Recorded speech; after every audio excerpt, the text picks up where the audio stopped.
about 7.65 in the market.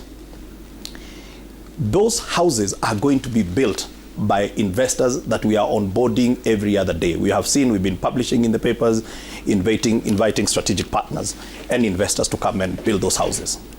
They will build those houses, and then the fund will offtake those units from the investors upon completion. So a couple of things have happened here. One, you get the houses to be constructed from today. You're bringing in investment into the economy while creating the jobs that we need.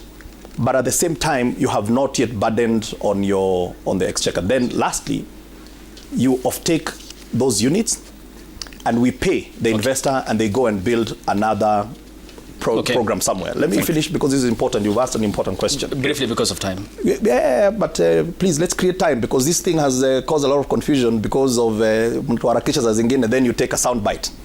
And then that sound bite is what you're going to play out there, because I don't think also some of our fourth estate institutions just want to give in the truth.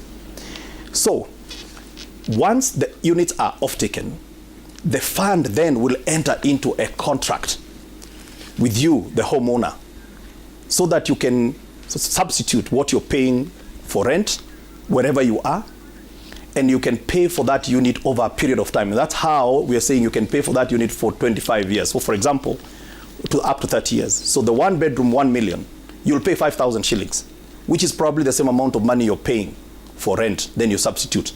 But the money that you have put in, so let me give you the example. The highest person will only pay 210,000 shillings over 7 years.